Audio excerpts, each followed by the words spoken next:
বন্ধুরা, আজ আমি আমার চ্যানেলে আরো একটি সত্য ঘটনা অবলম্বনে ইন্দোনেশিয়ান হরর মুভি নিয়ে চলে এসেছি, যার নাম পেঙ্গান্তিন সেতান। এই মুভির গল্পে আমরা একটি দম্পতিকে দেখতে পাই। তাদের মধ্যে সব সময় কোনো না কোনো ঝামেলা লেগেই থাকতো।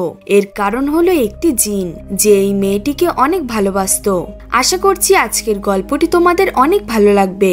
তো বন্ধুরা, এই ভিডিওটা শেষ পর্যন্ত দেখার অনুরোধ রইল। তোমরা যদি আমার চ্যানেলে নতুন হয়ে থাকো তাহলে অবশ্যই আমার চ্যানেলটিকে সাবস্ক্রাইব করে দিও, আর ভিডিওতে লাইক করতে একদমই ভুলো না। তো চলো তাহলে শুরু করা যাক আজকের মুভির এক্সপ্লেনেশন।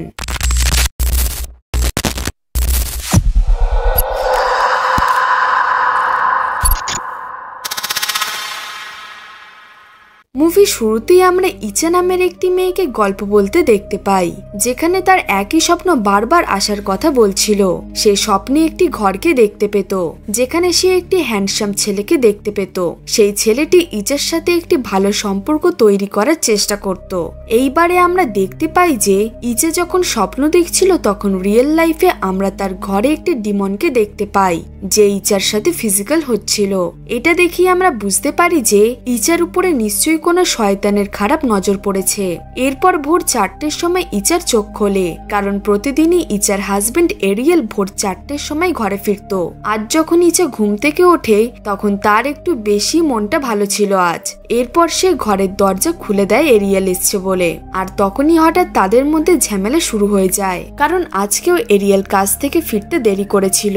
এই জিনিসটা অনেক দিন ধরেই চলছে। তখনই ইচা রাগান্বিত হয়ে এরিয়েলকে তার নিজের জ্যাকেটটি ঠিক জায়গায় টাঙিয়ে রাখতে বলে, কিন্তু এরিয়েল সেই জ্যাকেটটি ঠিকভাবে টাঙিয়ে রাখার পরেও একটি শয়তানের হাত এসে সেই জ্যাকেটটিকে ফেলে দেয়। এর ফলে তাদের দুজনের মধ্যে ঝামেলা আরো বেড়ে যায়। এরপর এরিয়েল রেগে গিয়ে কোনো খাবার না খেয়ে শুয়ে পড়ে।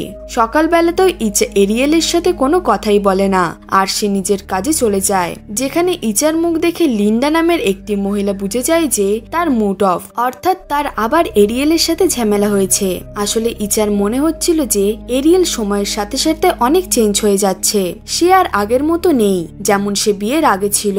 এখন না এরিয়েল তাকে বেশি সময় দেয়, আর না তাকে কিছু সারপ্রাইজ গিফট দেয়। আমরা জানতে পারি যে তাদের বিয়ে সবেমাত্র 3 বছর হয়েছে। এরই মধ্যে তাদের রোম্যান্সের ইচ্ছা একদম মরে গেছে। এমন অবস্থা যে ইচার মনেই নেই এরিয়েল তার সাথে লাস্ট কবে ইন্টিমেট হয়েছিল। তখনই লিন্ডা ইচাকে বলতে থাকে যে বিয়ের পর এরকম হতে থাকে, আর তুমি বা এরিয়েলের সাথে কই ভালোভাবে কথা বলো, তাকেও তো তুমি সময় দাও না, কিন্তু তুমি বিয়ের আগে তার সাথে অনেক কথা বলতে। এই সব বলার পর লিন্ডা বলে যে একটা ভালো কথা শোনো, আজকে রাতে তুমি ঘরে যাও আর ভালোভাবে সেজেগুজে এরিয়েলের জন্য ওয়েট করতে থাকো, আর যখন এরিয়েল ঘরে আসবে তখন তোমরা দুজন ফিজিক্যাল হয়ে যাবে। এর ফলে এরিয়েলেরও ভালো লাগবে, আর তোমাদের দুজনের মাঝের ঝামেলাও মিটে যাবে। ইচারও লিন্ডার কথাটা ঠিক মনে হয়। অন্যদিকে আমরা দেখতে পাই এরিয়েল যখন সিকিউরিটি গার্ডের জবে ছিল তখন সে তার সিনিয়রকে সবকিছু বলে, যেইগুলো শুনে তার সিনিয়রও একই কথা বলে যে সে যেন গিয়ে ইচার সাথে কথা বলে আর তার সাথে ভালো সম্পর্ক যেন সে বানায়। এর ফলে তাদের দুজনের মধ্যে থাকা দূরত্ব শেষ হয়ে যাবে। এরপর রাতে যখন এরিয়েল কাজ শেষ করে বাড়ি আসতে লাগে, আর এইদিকে ইচাও রেডি হয়ে বসেছিল ঘরে। সে আজকে এরিয়েলের সাথে খুবই ভালো বিহেভ করে।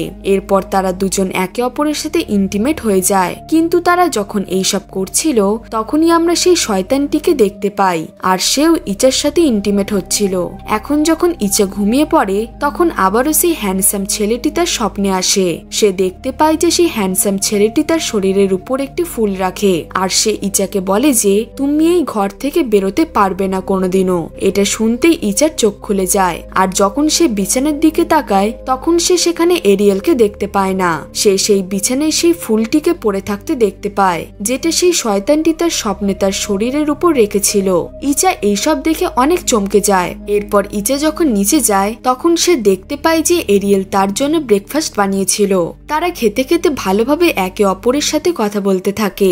এরিয়েল এখানে ইচাকে প্রমিস করে যে সে সবকিছু তাড়াতাড়ি ঠিক করে দেবে, আর তারা আবার একটি নতুন জীবন শুরু করবে, যাতে তারা তাদের সব ভুল বুঝাবুঝি ভুলে আবার ভালোভাবে সংসার করতে পারে। ইচাও তার কথা শুনে অনেক খুশি হয়। আজ ইচার কাজ থেকে ঘরে ফিরতে দেরি হবে, কারণ তাকে তার ছোট বোন এমার সাথে দেখা করতে যেতে হবে। এরপর ইচাও রাজি হয়ে যায় আর এরিয়েল ইচাকে তার কাজের জায়গায় পৌঁছে দেয়। বন্ধুরা, লিন্ডা তাদের দুজনকে দেখে ফেলেছিল। সে তাদের দুজনকে একসাথে দেখে অনেক খুশি হয়। এইবার ইচা যখন কাজ করছিল তখন সে একটি বক্সে তার স্বপ্নে দেখা সেই ফুলটিকে দেখতে পায়। এরপর ইচা সেই ফুলটি তুলতেই যাবে তখনই একটি হাত এসে সেই ফুলটি তুলে নেয়। আর এখন সেই হ্যান্ডসাম ছেলেটি ইচার সামনে এসে গিয়েছিল। সেই ছেলেটি আস্তে আস্তে ইচার দিকে এগোতে লাগে। তখনই ইচা সেই ছেলেটির রিফ্লেকশন আয়নায় দেখে চমকে যায়, কারণ আয়নে স্পষ্ট দেখা যাচ্ছিল যে সেটা কোনো মানুষ ছিল না, বরং সে একটি আত্মা ছিল। তখনই ইচার বমি পেয়ে যায় আর সে বমি করতে চলে যায়। লিন্ডাও তার অবস্থা খারাপ দেখে বাথরুমের ভিতরে ঢোকে, কিন্তু ইচা তার সাথে কোনো কথাই বলে না আর সেখান থেকে বাইরে চলে যায়। এরপর লিন্ডা যখন বেসিনে তাকায় তখন সে ইচার বমিতে রক্ত আর ওয়ার্মস পড়ে থাকতে দেখতে পায়, যেটা দেখে লিন্ডা অনেক ভয় পেয়ে গিয়েছিল। এরপর রাতে ইচা একটি ক্যাফেতে যায় যেখানে সে তার বোন এমার সাথে দেখা করে, যার একটি বয়ফ্রেন্ডও ছিল। সেই ছেলেটির নাম ছিল রেস্তু, কিন্তু এমা তার সাথে ব্রেকআপ করে নিয়েছিল কারণ রেস্তু তাকে বেশি সময় দিতে পারছিল না আর তাদের দুজনের মধ্যে ঝামেলাও হতো সব সময়। আমরা জানি যে এখন ইচাও এই সব কিছু ফেস করছিল, এই জন্য সে এমাকে তার বয়ফ্রেন্ডকে একটি সুযোগ দিতে বলে, কারণ সেই ছেলেটি এমাকে সত্যি অনেক ভালোবাসতো। এমা বলে যে এই কিছুদিন আগে আমি আমাদের বাবা মায়ের বাড়ি গিয়েছিলাম, যারা চাইছিল তোমার বাচ্চার মুখ দেখতে। যেটা শুনে ইচা একদম শান্ত হয়ে যায়, কারণ সে অনেকবার বাচ্চা নেওয়ার চেষ্টা করেছে কিন্তু সববারই কোনো না কোনো প্রবলেম হয়েছে। এর ফলে সে মা হতে পারছিল না, এই জন্য সে ওষুধও খাচ্ছিল। এই সবের জন্য সে এরিয়েলকে টেক্সট করে যাতে সে তার জন্য সেই ওষুধগুলো কিনে আনে। আমরা সেই সময় এরিয়েলকে কাজ করতে দেখতে পাই। তখনই সে নিজের সামনে ইচাকে দেখতে পায় যে তার সামনে দিয়ে যাচ্ছিল। তাকে দেখে এরিয়েল তার পিছনে যেতে লাগে আর যখন ইচা একটি জায়গায় গিয়ে থামে তখন আমরা তার পেট ফোলা অবস্থায় দেখতে পাই। তাকে দেখে মনে হচ্ছিল যে সে প্রেগনেন্ট। আমরা তার লেবার পেন চালু হয়ে যেতে দেখতে পাই। এরিয়েল এইসব কিছুই বুঝতে পারছিল না। তখনই হঠাৎ ইচার ভিতর থেকে একটি বাচ্চা বেরিয়ে আসে। এরপর ইচা ভয়ানকভাবে এরিয়েলের দিকে তাকিয়ে হাসতে লাগে। ইভেন সেই বাচ্চাটি এরিয়েলের দিকে গড়িয়ে গড়িয়ে আসতে লাগে, যেটা দেখে এরিয়েল সেখান থেকে পালিয়ে যায়। এরপর এরিয়েলের সামনে তার সিনিয়র চলে আসে আর সে আসার সঙ্গে সঙ্গে সবকিছু আবার নর্মাল হয়ে যায়। কিন্তু এরিয়েল যখন নিজের ঘরে যায় তখন সে ইচার সাথে নর্মাল ভাবেই কথা বলতে থাকে। বন্ধুরা, আজ এরিয়েলের সাথে যেটা হলো সেটা এরিয়েলের হুঁশি উড়িয়ে দিয়েছে। ইচাও বুঝতে পারছিল না যে এরিয়েলের কি হয়েছে। ইচা এরিয়েলকে জিজ্ঞেস করলে এরিয়েল তাকে কিছুই বলে না। সে শুধু পরের দিন সারিকে মেসেজের কথা বলে শুতে চলে যায়। শুয়ে পড়ার পরও এরিয়েল সেই ভিশনটাই দেখতে পায় যেটা সে দেখেছিল। ইচার এই ব্যাপারটি একদমই ভালো লাগে না, এই জন্য সে চুপচাপ শুয়ে পড়ে। পরের দিন সারি এরিয়েলের মেসেজ করতে করতে বলে যে ইচা 3 মাসের প্রেগনেন্ট, যেটা শুনে ইচা অনেক খুশি হয়। কিন্তু এটা শুনে এরিয়েল খুবই চিন্তিত হয়ে যায় আর সে অনেক চুপচাপ হয়ে যায়। ইচার সামনে এরিয়েল একদম নর্মাল বিহেভ করছিল, কিন্তু আসলে এরিয়েল খুবই চিন্তিত ছিল।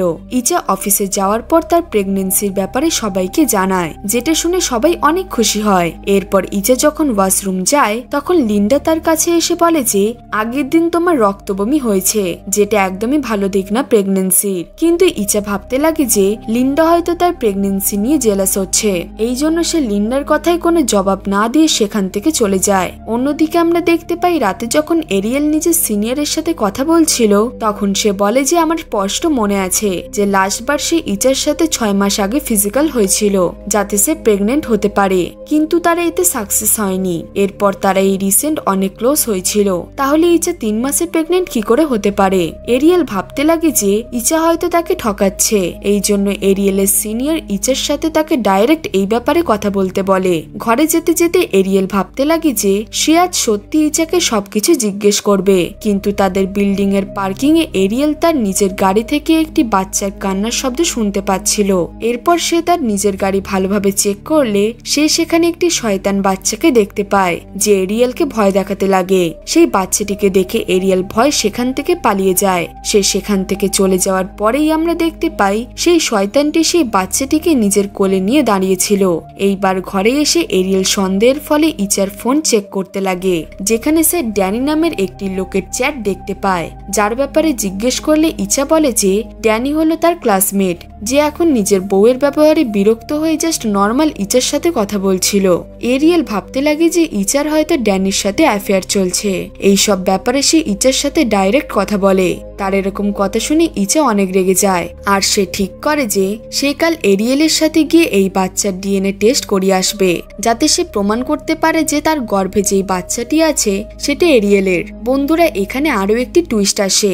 যখন তারা পরের দিন ল্যাবে যায় তখন তারা জানতে পারে যে ইচা আসলে প্রেগনেন্ট নয়, তার আসলে একটি সাইকোলজিক্যাল রোগ হয়ে গিয়েছিল। এই রোগটা যে পেশেন্টের হয় তার মনে হয় যে সে প্রেগনেন্ট, কারণ তার বডিতে একটি সাইন দেখা দেয়। এইসব জিনিস একমাত্র মা হওয়ার তীব্র ইচ্ছার ফলে হয়। এটা শুনে ইচা আর এরিয়েলের হুঁশি উড়ে যায়। ইচা এইসব শুনে চিন্তায় পড়ে গিয়েছিল, আর এরিয়েল এইসব নিয়ে গিল্ট ফিল করছিল যে সে কোনো কারণ ছাড়াই ইচার উপর সন্দেহ করলো। এরপর ইচা অফিস গিয়ে লিন্ডার সাথে কথা বলে। এইসব শুনে লিন্ডাও অনেক ভেঙে পড়ে, কিন্তু সে এইসব কিছু আগেই বলেছিল যে তোমার এগুলো বাজে সাইন দেখা দিয়েছে। এই জন্য লিন্ডা ইচাকে তার ওস্তাদ জেনির কাছে নিয়ে যায়। ওস্তাদ জেনি ইচাকে যখনই দেখে তখনই সে তার পিছনে সেই শয়তানটিকে দেখতে পায়, যেটা দেখে সে বুঝে গিয়েছিল যে ইচার সাথে কিছু গড়বড় তো হচ্ছিল। কিন্তু সে ইচার সামনে নর্মাল বিহেভ করে লিন্ডার সাথে তাকে ভিতরে নিয়ে যায়, আর কথা বলতে বলতে তারা জিনের ব্যাপারে কথা বলতে থাকে। সেই জিন যারা সবার লাইফ শেষ করে দেয়। আর ইচার উপরে যেই জিনের ছায়া পড়েছে সে ঠিক এরকম ধরনেরই একটি জিন। এরপর ইচা তার সেই ড্রিমের ব্যাপারে জেনিকে বলে, যেটা শুনে জেনি কনফার্ম হয়ে যায় যে ইচার উপরে সেই জিনের ছায়া আছে। কিন্তু জেনি এরপর ইচাকে বোঝাতে লাগে যে এই বাচ্চা তোমার আসল নয়। তখনই ইচা জেনির উপর রেগে যায়, আর সে জেনিকে উল্টো সোজা কথা বলে সেখান থেকে চলে যায়, কারণ ইচা ভাবছিল যে সে সত্যি প্রেগনেন্ট। আজ রাতে লিন্ডা ইচার ঘরেই থাকে। সে ইচার মুড ঠিক করে দেওয়ার পর ঘরে যেতে লাগে, কিন্তু তখনই সে রাস্তায় একটি বিড়ালের বাচ্চাকে দেখতে পায়, যাকে তুলে সে রাস্তার একটি ধারে রেখে দেয়, যাতে কোনো গাড়ি তাকে ধাক্কা না মারতে পারে। কিন্তু আবার যখন লিন্ডা তার স্কুটির কাছে যায় তখন তার মনে হয় যেন সেই বিড়ালের বাচ্চাটি তার পিছু করছে, কিন্তু এমন কিছুই হচ্ছিল না। এরপর সে সেই জায়গায় যায় যেখানে সে সেই বিড়ালের বাচ্চাটিকে রেখে এসেছিল। সেখানে গিয়ে সে সেখানে সেই জিনটিকে দেখতে পায়, যার হাত থেকে ইচাকে বাঁচানোর জন্য সে তাকে জেনির কাছে নিয়ে গিয়েছিল। এই ব্যাপারটার জন্য সেই জিনটি খুবই রেগে গিয়েছিল তার উপর। এর ফলে সেই জিনটি রেগে গিয়ে লিন্ডাকে জানে মেরে ফেলে, আর এই ব্যাপারটি ইচা স্বপ্নে দেখতে পাচ্ছিল। সে চোখ খুলে তাড়াতাড়ি বাইরে যায়, যেখানে সত্যি অনেক ভিড় জমেছিল, কারণ লিন্ডাকে সেই জিন খুবই বাজেভাবে মেরে ফেলেছিল। ইচা ভাবতে লাগে যে তার জন্যই হয়তো লিন্ডার মৃত্যু হলো। অন্যদিকে এরিয়েল নিজের কাজ থেকে ফিরছিল। ইচাকে দেখতে পেয়ে এরিয়েল তার কাছে যায়, আর যখনই সে আসল সত্যিটা জানতে পারে তখন তার অনেক খারাপ লাগে, আর সে ইচাকে সামলাতে থাকে। তখনই হঠাৎ ইচার পেট প্রেগনেন্ট মহিলার মতো ফুলে যায়। এটা দেখে ইচা আর এরিয়েল দুজনেই চমকে যায়। এইবার ইচা ঘরে গিয়ে এরিয়েলকে সে তার স্বপ্নের ব্যাপারে বলে, যেটা শুনে এরিয়েল অনেক শক হয়। ইচা আসলে তার স্বপ্নকে জাস্ট নর্মাল ড্রিম ভেবে তাকে কিছুই জানায়নি। এই ব্যাপারটা শুনে এরিয়েলের কিছুই হয় না, কিন্তু এখন যেই সব কিছু হচ্ছিল এর ফলে সে অনেক ভয় পেয়ে গিয়েছিল। এই জন্য ইচা তাকে জেনির কাছে যেতে বলে। এরপর এরিয়েল, এমা আর ইচা একসাথে জেনির কাছে যায়। বন্ধুরা, জেনি ইচার এক্সোরসিজম করতে রাজি হয়ে গিয়েছিল, কিন্তু এক্সোরসিজম করার সময় ইচার ভিতরে সেই জিনটি চলে আসে, আর আমরা দেখতে পাই ইচার চোখ পুরো লাল হয়ে গিয়েছিল। বন্ধুরা, এখানে আরো বড় একটি টুইস্ট আসে। সেই জিনের কথা অনুযায়ী ইচা তার সাথে অন্য একটি ডাইমেনশনে বিয়ে করেছিল, এই জন্য তার কাছ থেকে সেই জিনটিকে আলাদা করা যাচ্ছিল না। এইবার জেনি চ্যান্টিং করতে লাগে, এর ফলে ইচার সাথে তার পেটে থাকা বাচ্চাটারও কষ্ট হতে লাগে। চ্যান্টিং শেষ হতেই ইচা একদম নর্মাল হয়ে যায়। সেই জিনটিকে জেনি তো যাই হোক করে ভাগিয়ে দিয়েছিল, কিন্তু এই কেসটি এখনো পর্যন্ত সলভ হয়নি, কারণ ইচার উপরে জিন দাসিমের নজর আছে। সেই জিনটির নাম হচ্ছে দাসিম, যে তাদের সুন্দর সম্পর্কটাকে শেষ করার চেষ্টা করছিল, আর এই জিনটি বাকি কাপলসদের সাথে একই কাজ করে। এইবার জেনি ইচাকে বসাতে বলে, আর এরপর জেনি একটি মন্ত্র লিখে দেয়, আর সেটাকে সেই ওস্তাদ তাকে সবসময় পড়তে বলে। বন্ধুরা দেখতে দেখতে 14 দিন কেটে যায়। এখন এরিয়েল আর ইচা নিজেদের লাইফে অনেক বেশি হ্যাপি ছিল, আর এখন ইচার সেই স্বপ্ন আসা বন্ধ হয়ে গেছে। তখনই একদিন এরিয়েল ইচাকে বলে যে আমাকে কাজের জন্য শহরে যেতে হবে, কারণ তাকে ট্রান্সফার করে দেওয়া হয়েছে। এরিয়েল ইচাকে একা রেখে যেতে একদমই চাইছিল না, কিন্তু সেখানে গিয়ে কাজ করলে সে বেশি টাকা পাবে, আর এখন এরিয়েলের অনেক টাকার প্রয়োজন ছিল। এরপর ইচাও এরিয়েলকে কাজের উদ্দেশ্যে যেতে বলে, আর সেই নিজের ধ্যান নিজেই রাখবে বলে। এই জন্য এরিয়েল যাওয়ার জন্য রেডি হয়ে যায়। পরের দিন এরিয়েল অন্য শহরের উদ্দেশ্যে বেরিয়ে পড়ে। ইচার একা ঘরে থাকতে একদমই ভালো লাগছিল না, এই জন্য সে আমাকে ফোন করে তার ঘরে আসতে বলে, যাতে রাতে তারা একসাথে থাকতে পারে। কিন্তু সেই দিন এমা তার কাজে বিজি ছিল, আর এমনটা পসিবল হওয়াও ঠিক নয়। এই জন্য সে পরের দিন তার ঘরে যাবে ঠিক করে। ইচা সেই মন্ত্রটি পড়তে থাকে, আর সে টিভি দেখতে দেখতে সোফাতেই ঘুমিয়ে পড়ে। তাকে খুবই ক্লান্ত দেখাচ্ছিল, আর সে অনেক একলা বোধ করছিল। পরের দিন ইচা নিজের অফিসে কাজ করছিল, তখনই ইচার সাথে থাকা ওয়ার্কার অদ্ভুত বিহেভিয়ার করতে লাগে, আর সেই মহিলাটি পজেস্ট অবস্থায় বলে যে তুমি আমার থেকে দূরে যেতে পারবে না, মানে সেই জিনটি আবার ফিরে এসেছে। ভয়তে ইচা নিজেকে রুমে বন্ধ করে রাখে, কিন্তু সেই ওয়ার্কাররা এখনো সেই একই কথাই বলে যাচ্ছিল। এরপর রাতে ইচা এমাকে ঘরে ডেকে তাকে সব কথা বলে, আর এই ব্যাপারে সে এরিয়েলকেও জানিয়েছিল। এই জন্য এরিয়েল ঘরে আসার জন্য বেরিয়ে পড়ে। সে আর কিছু ঘন্টার মধ্যেই ঘরে পৌঁছাতে যাচ্ছিল, কিন্তু তখনই সে এমাকে কল করে ওয়ার্ন করে যে সে যেন ইচাকে কোনো অবস্থাতেই শুতে না দেয়, কারণ আগের বার যখন লিন্ডা ইচার সাথে ছিল তখন সে শুয়ে পড়েছিল, আর লিন্ডার মৃত্যু হয়ে গিয়েছিল। এই জন্য এমা ইচাকে জাগিয়ে রাখার জন্য তার সাথে অনেক কথা বলতে থাকে। তারা দুজনে অনেক ভয়তে ছিল। এমা এরপর ইচাকে তার বয়ফ্রেন্ডের ব্যাপারে বলে। ইচা তো প্রথমে সবকিছু শুনছিল, কিন্তু কথা বলতে বলতে ইচা ঘুমিয়ে পড়ে। সে নিজের ঘুম একদমই কন্ট্রোল করতে পারে না, এই জন্য সে ঘুমিয়ে পড়ে। এমা ইচাকে জাগানোর অনেক চেষ্টা করে, কিন্তু ইচার চোখ খোলে না। এখন তো সেই জিন এমাকেও বিছানা থেকে নিচে ফেলে দিয়েছিল, আর কোন একটি অদৃশ্য শক্তি তাকে ঘষতে ঘষতে বাইরে নিয়ে আসে। বন্ধুরা ইচার সাথে বিছানায় দাসিম শুয়েছিল। এরপর মাঝরাতে যখন ইচা ঘুম থেকে ওঠে তখন সে দেখতে পায় তার পেট আবারও ফুলে গেছে। এইবার ইচা রেগে গিয়ে নিজের পেটে জোরে জোরে মারতে লাগে, কিন্তু এতে যখন কিছুই হয় না তখন সে খোঁড়াতে খোঁড়াতে কিচেনে যেতে লাগে। বাইরে সিঁড়িতে এমা অজ্ঞান হয়ে পড়েছিল, কিন্তু ইচা এতে অতটাও ধ্যান দেয় না, আর সেখান থেকে একটি হ্যাঙ্গার নিয়ে কিচেনে গিয়ে সে বসে পড়ে। এখন সে সেই হ্যাঙ্গারটা পুরো সিধে করে, আর এরপর সে সেটি নিজের ইন্টিমেট এরিয়ায় ঢুকিয়ে নিজের বাচ্চাকে কেটে ফেলার চেষ্টা করে, যেটা করতে একসময় সবকিছু নর্মাল হয়ে যায়, কিন্তু কিছুক্ষণ পর আবারও তার পেট ফুলে যায়। ততক্ষণে সেখানে এরিয়েল চলে আসে, যে ইচার এরকম অবস্থা দেখে এমাকে ডাকে, আর সে এমা এবং ইচাকে নিয়ে জেনির কাছে যায়। এখানে আমরা দেখতে পাই ইচাকে বেঁধে জেনি এক্সোরসিজম করছিল। জেনির সাথে তার অনেক সাথীও ছিল যারা এক্সোরসিজম করতে পারে।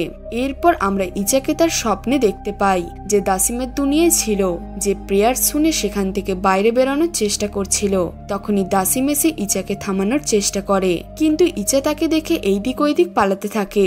এর ফলে দাসিম খুবই রেগে গিয়েছিল, আর সে ইচার কাঁধে মেরে মেরে তাকে আঘাত করে অনেক। এর সাথে সে ইচাকে খুবই বাজেভাবে জড়িয়ে ধরে। আমরা দেখতে পাই আসল দুনিয়াতে ইচা পজেস্ট হয়ে গিয়েছিল, আর এর সাথে ইচা সমেত সেই বেডটি হাওয়ায় উঠতে লাগে, আর ইচা কৃপি ভাবে হাসতে লাগে। তার চোখ পুরো শয়তানের মতো হয়ে গিয়েছিল, কিন্তু জেনি এইসব দেখে ভয় পায় না, আর সে নিজের সাথীদের সাথে জোর কদমে প্রেয়ার পড়তে লাগে। এই জন্য দাসিমেরও প্রবলেম হতে লাগে। এরপর দাসিম জেনি আর তার সাথীদের কাছে গিয়ে তাদের ভয় দেখানোর চেষ্টা করে, কিন্তু তারা প্রেয়ার চালিয়েই যাচ্ছিল। এরপর যখনই সেই বিছানাটি মাটিতে এসে পড়ে তখনই এরিয়েল ইচার কাছে গিয়ে সেই মন্ত্রটি পড়তে লাগে, আর সে তাকে নিজের হুঁশে ফিরে আসতে বলে। সে ইচাকে আরো বলে যে তোমাকে ঠিক হতেই হবে, কারণ আমার তোমাকে অনেক প্রয়োজন। আর ইচাও এরিয়েলের কাছে আসতে চাইছিল। এই জন্য ইচা নিজের স্বপ্ন থেকে নিজের হুঁশে ফিরে আসার চেষ্টা করতে লাগে। এর ফলে সে দাসিমের হাত থেকে পালিয়ে আসতে সক্ষম হয়। এরপর ইচা নিজের জ্ঞানে ফিরে আসে। সে আসল দুনিয়ায় এসে একদম নর্মাল হয়ে গিয়েছিল। এখন দাসিমের নজর একদম শেষ হয়ে গিয়েছিল। এরিয়েল আর এমা এটা দেখে অনেক খুশি হয়। এরপর আমরা 6 বছরের পরের সিন দেখতে পাই, যেখানে ইচার এখন 2টো বাচ্চা হয়েছিল। তার বড় ছেলে বাইরে খেলছিল। যখন এমা তাকে ডাকতে যায় তখন আমরা দেখতে পাই যে ইচার বড় ছেলে সেই জিন জিনটির সাথে দাঁড়িয়েছিল। এমা দাসিমকে দেখে অনেক অবাক হয় আর এই মুভিটি এখানেই শেষ হয়ে যায়। তো বন্ধুরা, আমরা যেটা বুঝলাম যে সেই জিনটি এখনো ইচার পিছন ছাড়েনি। আসল কাহিনীটিতেও কি এমনই হয়েছিল? বন্ধুরা, আসল ঘটনায় ইচা এই স্বপ্ন 13 বছর ধরে দেখে আসছে আর তখন তার একটি বয়ফ্রেন্ডও ছিল। বিয়ে হয়ে যাওয়ার পরই ইচা সেই একই ড্রিম দেখতে লাগে, যেখানে সে একটি বড় ঘর দেখতে পেত। সেই ঘরে সে একটি হ্যান্ডসাম ছেলেকে দেখতে পেত আর সেই জিন ইচার বিবাহিত জীবনটি একদম শেষ করে দিতে চাইছিল। ইচা এরপর তার হাজবেন্ডের সাথে খুবই রুডলি ব্যবহার করত আর এমনকি তারা আলাদা শুতো, যাতে ইচার স্বপ্নে সেই হ্যান্ডসাম ছেলেটির সাথে দেখা করতে পারে। এরপর তার উপর এক্সোরসিজম করা হয়। এর ফলে সে খুব বাজেভাবে কাঁদতে লাগে। ইচা এমন হয়ে গিয়েছিল যে সে সেই জিন ছাড়া কিছুই বুঝতো না। এরপর একদিন ইচা জানতে পারে যে সে ডেভিল স্প্রাইট হয়ে গেছে আর সেই জিন তাকে সত্যিকারের ভালোবাসে। সেই জিন তাকে ততদিন ভালোবাসতে থাকবে যতদিন ইচার না কোনো বাচ্চা হচ্ছে। আমরা এই মুভিতে দেখেছিলাম যে ইচার বাচ্চা হচ্ছিল না, কিন্তু আসল ঘটনায় ইচার প্রথম থেকেই একটি বাচ্চা ছিল আর দ্বিতীয় বাচ্চা নিয়ে তাদের প্রবলেম হচ্ছিল।